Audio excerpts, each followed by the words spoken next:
Again, starting off with a Bonnie cart, making her a cameo.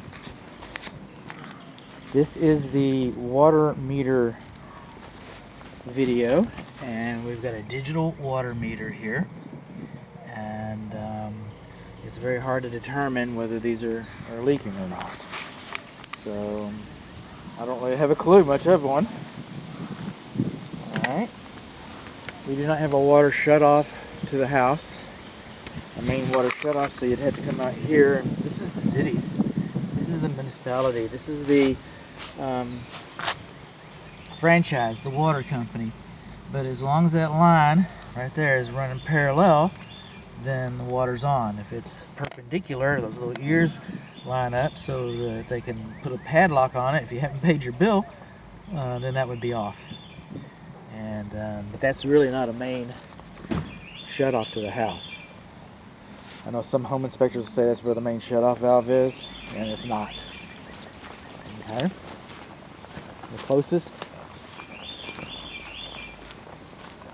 faucet to the meter, that's over here, and we're looking between 40 and 80 psi, because you can have too much, and we got just a little bit over 80 right there, and we're leaking a little bit at the stem packing right here. Okay, I'm going to leave that on so I get a picture and see if it settles down. I'm just going to yank you around. That's what I do. I'm a yanker.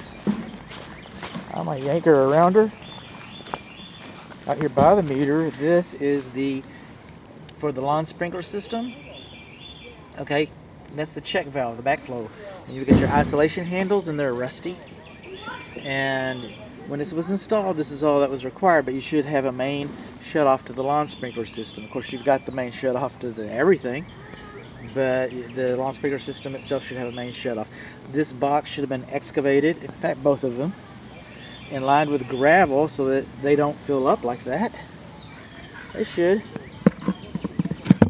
be doing that.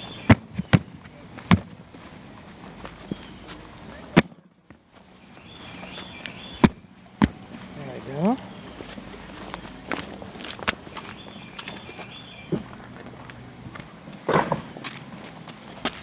Try not to have too many people fall in.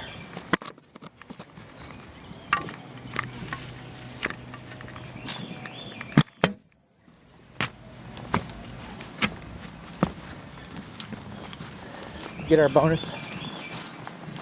bonus rounds in. Everybody likes a bonus round. It's just at 80, just shy of 80. That's better. Coming along, structure faces south, so heading north up the east driveway. This is the detached garage. It's beyond the scope of this inspection. It wasn't contracted for inspection. We got some negative drainage right here. You can see how the water comes down, and they've kind of built up a little berm here to try to mitigate the problems. You kind of see the toll it's having on the bottom rail of the door. This is a single pull-up door, and it's got the hinge system, and you have a hinge system like this. Okay, there should be a guide wire running up through the center of that spring, because if that spring was to break, it would knock your face off.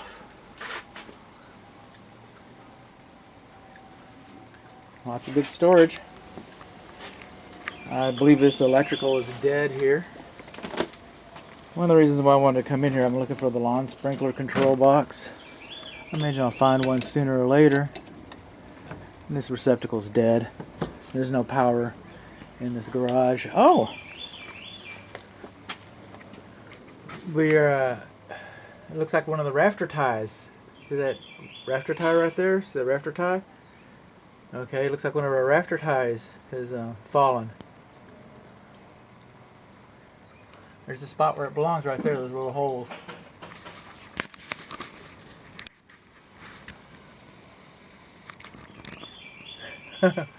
Where am I? There's where it fell from, right there. So we learned that we got just shy of 80 psi. We don't have a main service disconnect. We learned that our exterior faucets do not have vacuum breakers. We learned that the meter's out by the street. We learned that the lawn sprinkler system does not have the main shutoff valve either.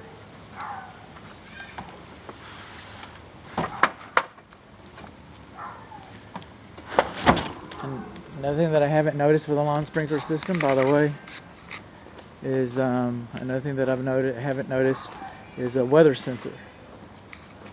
So there's that. Well, what on here? Abandonment issues. We're missing a sewer cleanout. We don't have main cleanouts to the house, by the way. I'm looking for main cleanouts. There's a sewer cleanout right there, right by the kitchen window. Just open it up and get yourself a good dose. Good dose of aroma. Still no vacuum breaker. Still no vacuum breaker. Okay.